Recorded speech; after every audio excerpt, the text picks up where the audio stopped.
Welcome to this narrated PowerPoint on the power of formative assessment. Of all the developments in the field of measurement and assessment, I find this one the most exciting in terms of improving student learning. Let's start the presentation by looking at the learning targets. Distinguish formative assessment from summative assessment, and conclude why formative assessment should be used in an instructional setting. And select recommended strategies to support effective formative assessment. These are all objectives that you should be able to accomplish by the end of this PowerPoint.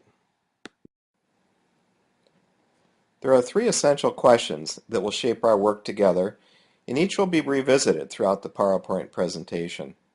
Please take a look at these. How is formative assessment distinguished from summative assessment? Why should formative assessment be used in an instructional setting? And what are the recommended strategies to support effective formative assessment? Now, here are a few suggestions about how to work through this PowerPoint in advance of the faculty breakout session on this same topic. Consider information you'd like to remember, instructional practices that you'd like to continue or end, instructional practices you'd like to start, or additional questions that you have. I suggest that you pause the presentation periodically and take some notes in each of these 4 areas, either with paper or pencil or electronically. These notes will be helpful when you enter into the small group discussion at the faculty retreat. So let's jump into our first question. How is formative assessment distinguished from summative assessment? Before we look at this distinction, though, we should really consider what assessment is. And according to Miller, Lin, and Gronlund, assessment includes the full range of procedures used to gain information about student learning. Now, such procedures can include assessment tools like informal observation, performances, homework, tests, quizzes, projects, oral reports, and essays, for example. With many of the upcoming slides, I'll give you some time to read the text on the screen before adding my comments. 2 common terms used to describe different types of assessment are formative and summative. While the focus of this discussion is formative assessment, it helps to provide a clear distinction between these 2 terms by defining both. Summative assessments, like photographs, give teachers a snapshot of student learning at a given moment in time. Although there's certainly a time and a place for summative assessment, the limitation is that these do little to perpetuate student learning because summative assessment typically does not help teachers respond with appropriate instructional adjustments, and the results are typically not communicated soon enough for students to improve their work before moving on to new material. Please take time to read this slide.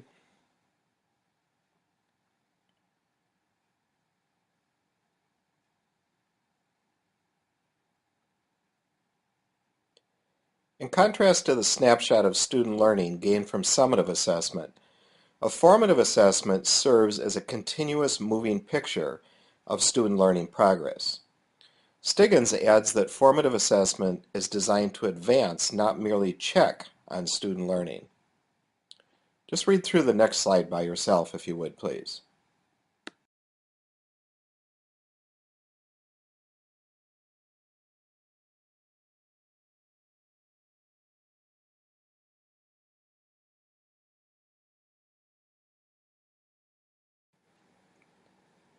Please read this slide now.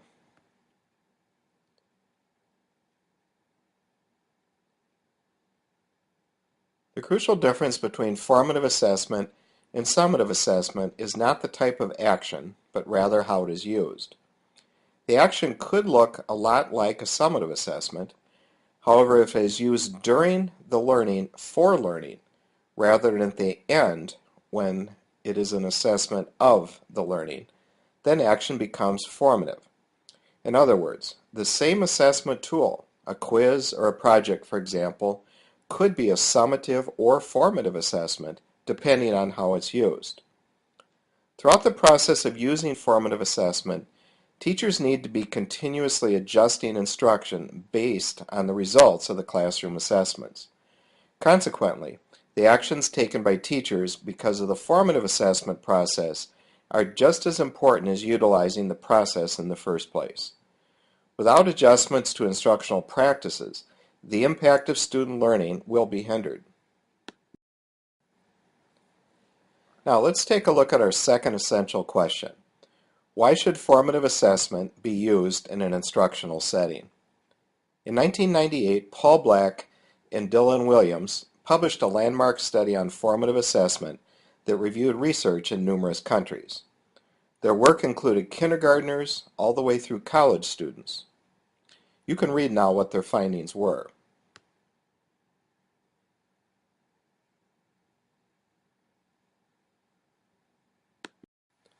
Please take time to read this quote.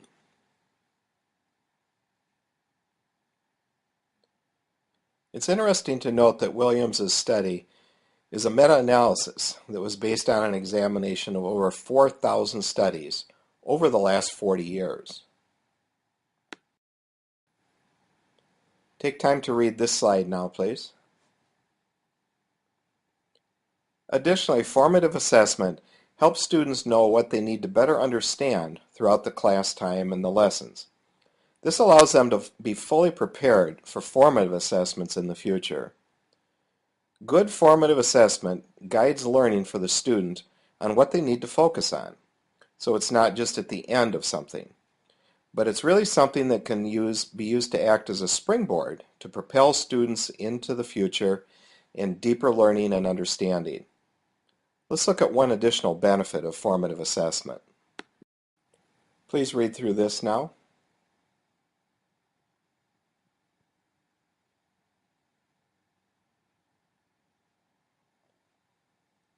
Brookhart, Moss, and Long state this paradox, quote, "The teacher is in control of how much control the student experiences." This research shows that one of the greatest strengths of formative assessment is that it develops student autonomy. Let's move to our third essential question now. What are recommended strategies to support formative assessment? In 1989, Royce Stadler clarified the implementation of formative assessment into three very simple questions that our students fundamentally want answers to. Where am I going? Where am I now? And how can I close the gap? These three questions emphasize the fact that formative assessment is not assessment of learning, but rather for learning. Let's now look at the 7 research-based strategies to support effective formative assessment. Number 1, provide clear learning targets. I'll give you a chance to read through this slide.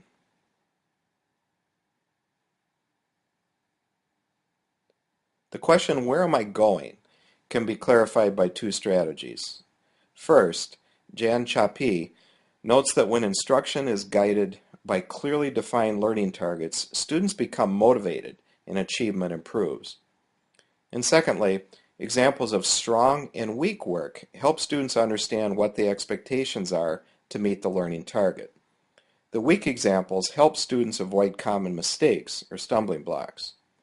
These examples give students the confidence that they're on the right track, and as a result, they often move ahead with much more motivation because they have less fear of failure. They know what they need to do to succeed. Student motivation and achievement will rise when students can answer the question, where am I going?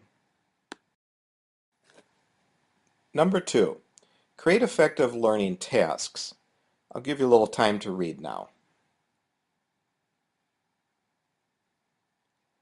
The carefully designed questions, assignments, projects, and activities should fulfill the goals of keeping the students engaged and of gauging understanding of the entire class, rather than the comprehension of just a few students. Number 3, provide feedback that moves learners toward meeting the learning targets. I'll give you a little time to read now.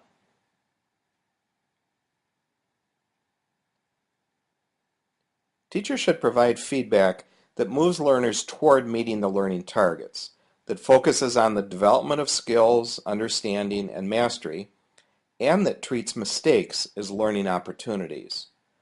The question, "Where am I now?" is answered by providing feedback. Just as Cawley and Macmillan pointed out when defining formative assessment, for students to benefit from feedback, it has to be quality feedback and should occur during the learning. The most effective teachers deliver feedback quickly, specifically, and spontaneously. Teachers should point out where the student has done a good job meeting the learning target and where the student still needs improvement. Both the positive and the constructive feedback must be specific to motivate the student.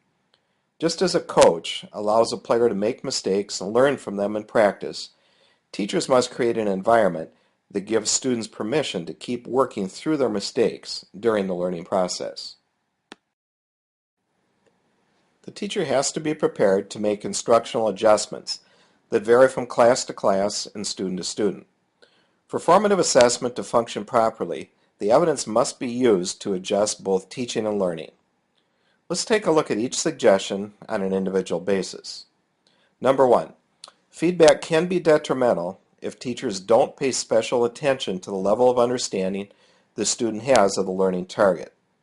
Providing feedback to students who have little or no understanding of the learning target becomes detrimental because the student now not only can't understand the learning target, but also can't understand what the teacher is trying to say to fix it. When students have not even gained a partial grasp of the learning target, the teacher should spend time with further instruction rather than feedback. Number 2, feedback will not matter or have a large impact on students if it's not given in a timely manner. And number 3, just as coaches need to avoid always telling the player how to always fix a mistake on the court or field, teachers need to rely on the student's partial understanding of the learning target to think and explore solutions on their own. Far too often, coaches, teachers, even parents, short-circuit the learning process by giving students too much direction or actually doing it for them. Teachers need to identify the misconception for the student, but then ask strategic questions that allow the student to think critically about the problem. Finally, teachers can avoid detrimental feedback by limiting the amount of advice to what students can reasonably act on. The gap between where the student is and where he or she needs to be may be so large that to get a student to mastery of the learning target may take multiple pieces of advice. Students differ in their ability to take in and work on corrective information. As a result, teachers will have to use their best judgment and give differing amounts of advice to different students. Giving too little correction can decrease motivation and achievement as well. If you are around golfers much, you often hear them say things such as, "Stop thinking, just hit the ball." When golfers or students get too much advice in their minds, it actually keeps them from functioning at it. Teachers need to pay attention to the student's need and give only enough feedback so the student can actually act on it. Here's some interesting information about ineffective feedback. Let's look at these on a point-by-point basis. Number 1, it's especially harmful for teachers to praise high-achieving students for completing an easy task. Low-achieving students almost always require teachers to step in and give advice without the student taking the initiative to ask for it. However, a teacher should never offer unsolicited help to high achievers. Number 2, unless feedback is given and there is a place and time to show improvement from feedback, the effect of the feedback will never really be known. And number 3, the biggest connection observed through the studies was the fact that students often don't understand how to use the feedback appropriately when it's provided by teachers. Feedback itself is not enough. Students need to understand exactly how to use the feedback to close the gap between their current level of performance and the learning target. And number 4, when given ineffectively, feedback from formative assessments can lead to a lack of student motivation to utilize the feedback. In her research, Orell observed that failure to respond to feedback is sometimes partially due to the fact that feedback was not given in a way that students could clearly understand it, but it was codified in the expert language of academic disciplines.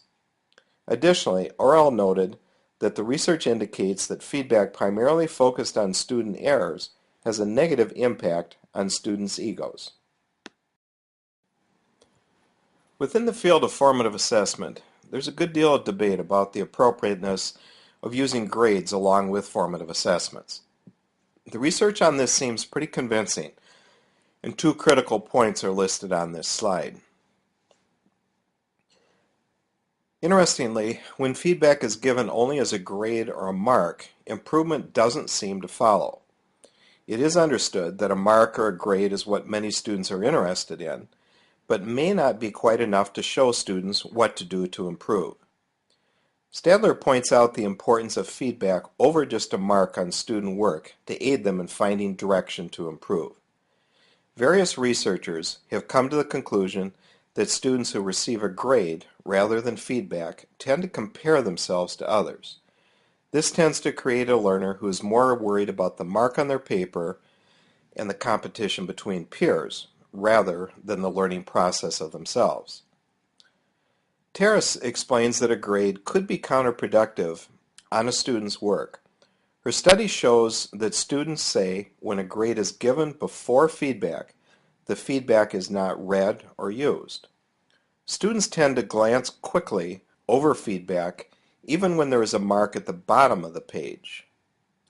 In conclusion, the research does seem to show that when students are given only comments without a grade attainment, they're more apt to see the feedback as helping them improve their skills, leading to task involvement, and they outperform students that are only given grades for the assessment.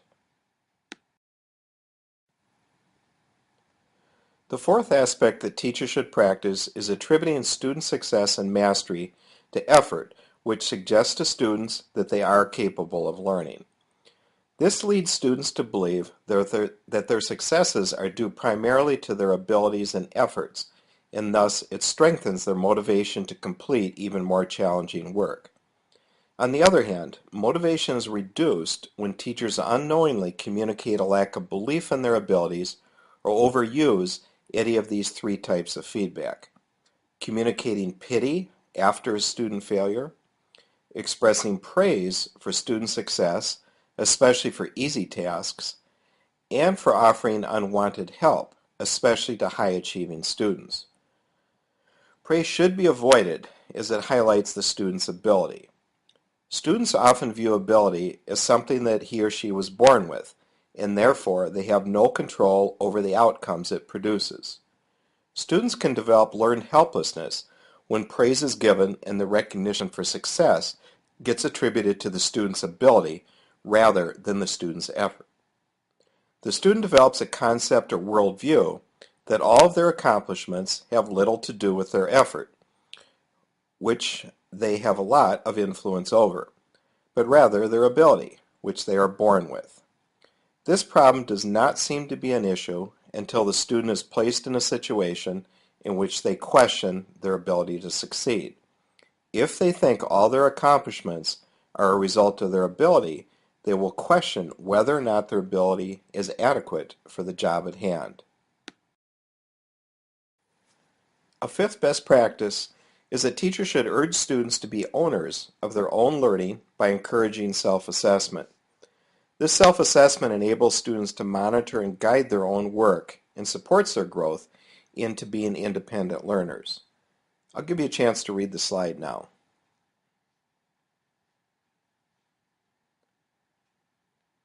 Teachers can also address the question, "Where am I now?" by teaching students to self-assess, reflect, and set goals. Black and William argue that the link between formative assessment and self-assessment is inevitable. Motivation and achievement increases dramatically when teachers allow students to become full partners in the learning process. Students who participate in the thoughtful analysis of quality work to identify its critical elements or to internalize valued achievement targets do become better performers. Self-assessment is a three-step process in which students monitor and evaluate their thinking and then identify strategies to improve their learning. First, students must judge their own work. Teachers can encourage this while they provide feedback by asking leading questions to help students think about what they know or have mastered and what they still need to work on. Second, students need to identify the differences between their own work and the desired learning target. And then finally, students need to find and commit to learning activities that will improve their understanding. Self-assessment walks students through this process and gives them direction and motivation to follow through. So why does self-assessment create such a strong motivation in students? Studies have shown that self-assessment develops both student autonomy as well as valuable decision-making skills. Colley and McMillan noted that students who practice self-assessment not only gain the confidence that they are in control of their learning, but also the ability to know what to do and when to do it. Brookhart contends that when students understand the purpose of assessment and that it's for helping them identify where they are in the process toward mastery of an outcome, they become the owners of their learning. The sixth best practice is that teachers should help students set attainable goals for improvement, and this addresses Stadler's final question: how can I close the gap? When students set goals and can clearly observe their progress toward goal mastery, their self-efficacy improves as they become more confident that when they put forth the effort necessary, they can be successful. In particular, goals that refer to very specific performance standards tend to be most effective in building self-efficacy. Once students understand where their gap is, they can also use this time to select learning activities to help close the gap. And this is certainly a time that teachers can add valuable suggestions about materials and resources of value. The seventh best practice is that teachers should encourage students to become instructional resources for one another through peer assessment. I'll give you time to read this slide now.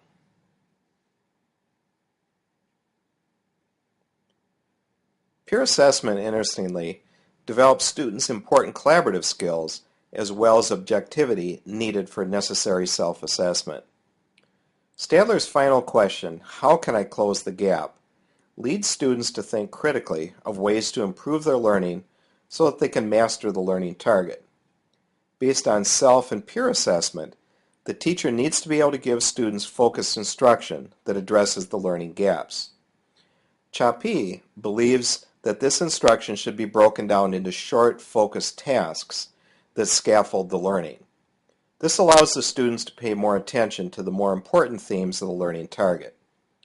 When teachers have successfully helped fill in the learning gaps, students may just need a little more practice. For those of you that have colleagues teaching similar material, I urge you to consider using common formative assessments. Reading this slide will help define what I mean by this.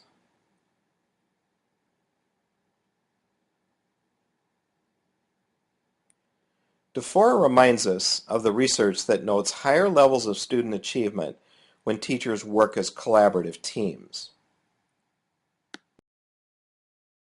Please allow me to suggest a four-part process that can be used for building common formative assessments. First of all, teachers must act in accordance with the belief that all students are capable of learning at high levels. The institution must promote a growth mindset that attributes student effort to their learning success rather than the innate ability that they possess. And number two, a common assessment is then developed for each of the essential learning targets throughout a unit of instruction. Sound assessment design principles should be used to match the learning objectives with appropriate tasks. And three, after administering a common formative assessment, teams should work together to score the assessments. Dufour and Marzano call this part of the process the heart of formative assessment. Conversations about student work across classrooms prevents individual teacher bias and assumptions from reducing the validity of the results. And number 4, the team can use the assessment information to determine areas of strength and weaknesses in the curriculum, the teaching strategies that were most effective, and develop a plan for responding to student needs. So, thanks for working through this narrated PowerPoint with me. I'd like to return to our learning targets now, and I'd also like you to respond to each target in writing or in your head. Feel free to advance to the third learning target when you've responded to each of these targets.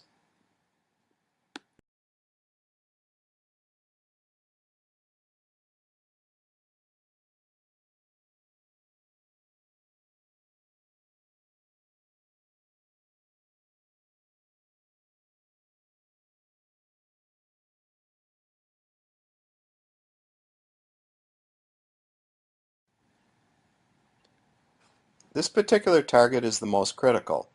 As you consider this target, you may wish to return to your course notes about, first of all, information you'd like to remember, second, instructional practices you'd like to continue or end, third, instructional practices you'd like to start, fourth, additional questions that you still may have. During the faculty retreat, you'll have an opportunity to share your thoughts about each of these 4 issues. Hearing the thoughts and plans of your peers should be of interest and value as well.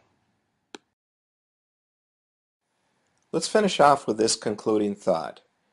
Changing our mental models about what we teach, how we teach it, and how we assess student learning growth will take some getting used to. Such changes require open-mindedness, flexibility, patience, and courage. Thanks for working through this PowerPoint with me, and I do pray that God will bless your teaching and your assessment efforts. If you're interested in pursuing the topic of formative assessment more fully, please consider the complete reference section that's found in the next 4 slides of this presentation.